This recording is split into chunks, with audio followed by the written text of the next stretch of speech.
And they even pretended to fight over this.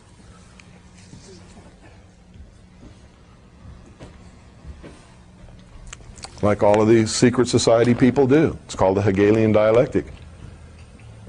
We want all these people to do something. So you and I are going to get together. We're going to create two different causes. We're going to get all these people wrapped up in it. We're going to pretend to fight against each other. And this fight is going to bring about the conclusion that we really wanted in the first place. And they're all going to think that it was done accidentally by them, and we didn't have anything to do with it. How many of you understand the concept of Hegelian dialectic, of manipulation, of political resolution? If you don't, you'd better read Hegel and you'd better study it, because that's what's happening. That's what the abortion issue is all about. Can government decide the abortion issue? Can you decide it with laws?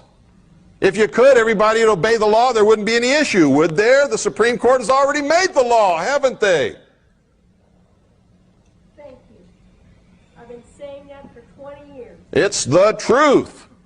The whole issue is designed to create a conflict which cannot be solved except by some world body. What do you think the ozone holes are about? How many of you understand the ozone holes? How many of you don't? Okay, it's about time somebody explained it to you. Because this is one of the biggest cons going. And what's it designed to do? Create a conflict between people who need to pollute the atmosphere and people who don't want it polluted, to prevent the depletion of the ozone layer, so that we're all not fried by the sun's rays coming from the great Apollo up there riding across the sky in his chariot. And by the way, if you want confirmation of what I said about the Founding Fathers, if you really believe that they were Christian, go look at the city that they laid out from the air. Look at the symbolism that they built into it. All deist, all Masonic, all Jacobin. It's another word for Jacobin, Illuminist, Illuminati. Go into the Capitol building, stand right in the center of the rotunda and look straight up at the dome where nobody ever looks. And what do you see? You see the apotheosis of George Washington, riding across the heavens in the chariot of Apollo. Who is Apollo? George Washington. He's become God now. And around the perimeter of the Capitol dome, you see all the old gods of the Roman pantheon. They're all there. Zeus, Mercury, Prometheus, all of them. What's that doing on the inside of our Capitol dome if this country is a Christian nation? Can you tell me that? No. And you never will be able to in a million years unless you turn around and admit the truth. The truth is it never was intended to be. The people in government for many years have been Christian. Are they now?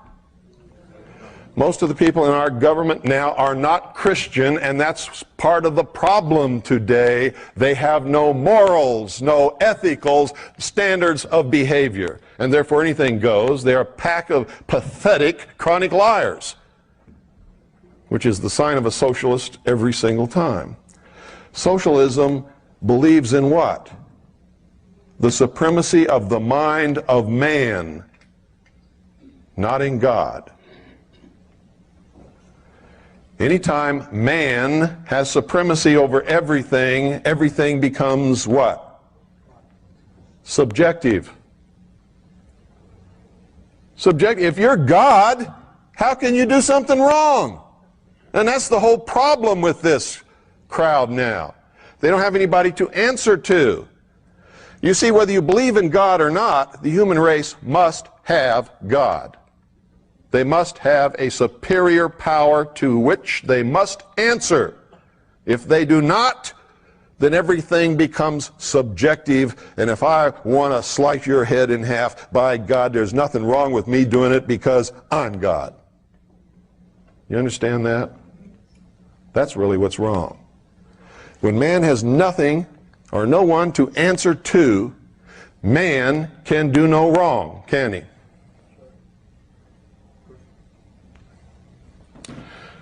Okay, here's the problem with the ozone hole thing. How many of you have noticed that every time they show a picture of an ozone hole, it's always over or near one of the poles? How many of you have noticed that? Every time. Because it has to be. It's the only place it occurs, and it's not really a hole at all. And it has nothing to do with what we do. It has nothing to do with CFCs or anything else that we do here on this earth, period. Because here's the truth of it. How many of you have also noticed that whenever that hole occurs, it occurs at that particular pole in the wintertime? Why is that? Well, the earth is tilted on its axis. So if this is the North Pole up here, we have the earth right here, and we have old Sol over here giving out his rays. What has to happen to form ozone, folks? Sunlight must interact with gases in the atmosphere. Which gas? Oxygen. When sunlight strikes oxygen in the atmosphere, it causes a chemical reaction which splits O2 into two single O's. So O2 becomes, what is that? Ozone. Ozone. Each one of these is ozone. But what is it also? It's what's called a free radical. It doesn't like to be in that position. It doesn't like to be unattached. Okay? Some like people I know. Can't be without a mate for 10 seconds. And so they always choose the wrong one, which ensures that they're going to break up and they can't be without a mate for 10 seconds.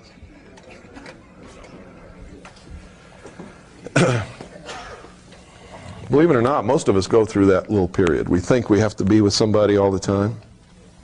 Not true. Okay. These, because they're free radicals, they don't like that state of being, don't last very long. As soon as they find something to latch onto that they can oxidize, they will.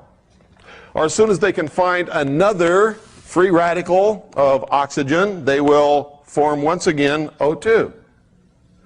Or if they can find another radical of oxygen and an atom of hydrogen, they will form water.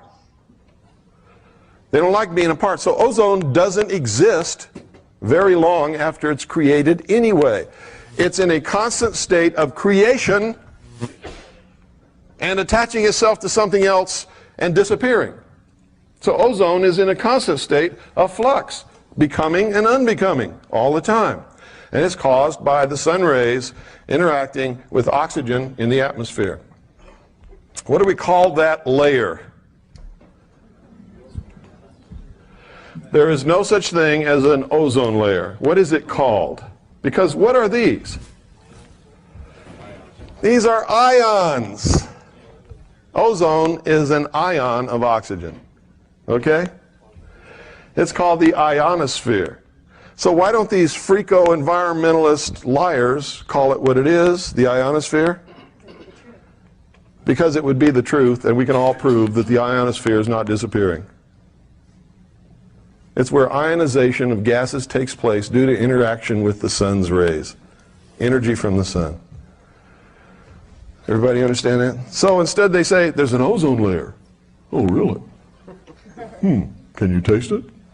Can you touch it? Can you feel it? It's the ionosphere.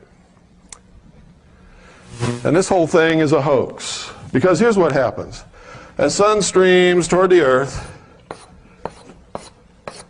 you can see down here at the South Pole where they're having summer, sun's rays are hitting all over the pole, aren't they?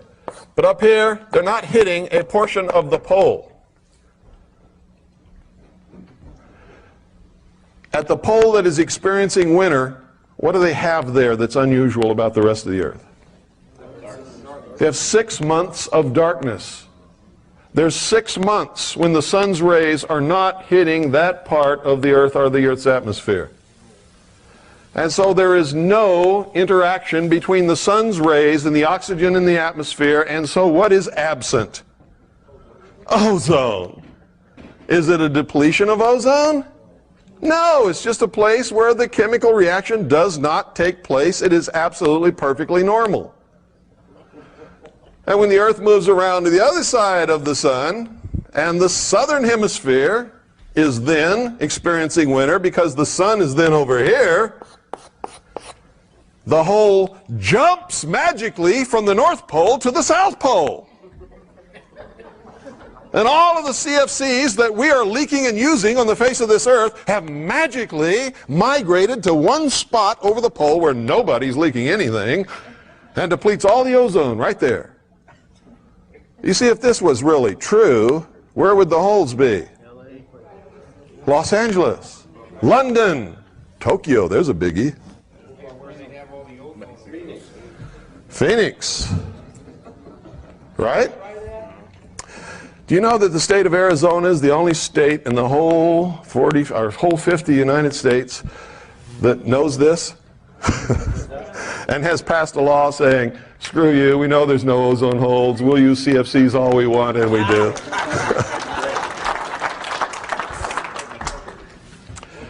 We educated our legislators, not to the fact that if that this was a hoax. We did that, of course.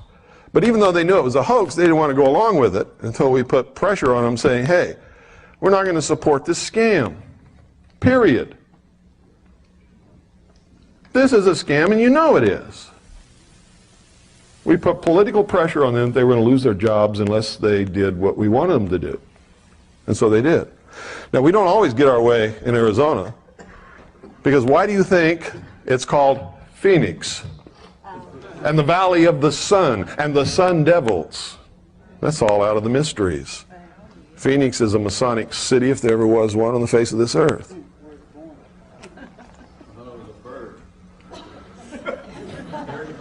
No. Phoenix is a symbol. Phoenix is the symbol of resurrection. Death and resurrection. Phoenix is the bird that rose up out of the ashes. Yes, sir? So why the hoax? Why the hoax? Yeah. What is the end result of the hoax? What do you have to solve this problem?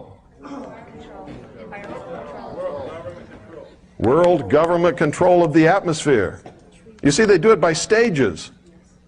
Give them the atmosphere. What do they want next? The biosphere, maybe? How many of you know about the biosphere? Do you know that the UN inspectors were just at Yellowstone National Park and determined that there has to be a buffer zone around the park?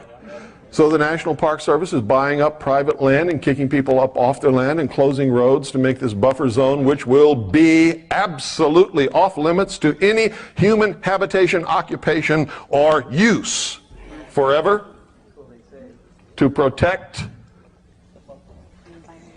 the environment within the park. Do you know that this is just one little step toward seizing all of the wild lands, wildlife, natural resources, metals, and minerals up on the earth under the control of a one world government? Did you know that it's all been outlined in treaties for years? So why aren't you upset about it? What are you doing about it? What are you upset about it? I am. What are you doing about it? Silence. Keep electing Einstein and Boxer back in office. Yeah. Who's? We invited the Chinese communists to come set up house. Yeah, but you see, these are all symptoms of things. It's the symptom that we're being controlled by some very, very smart manipulators who understand how to make us do their bidding, even though we may not want to. How many people are here?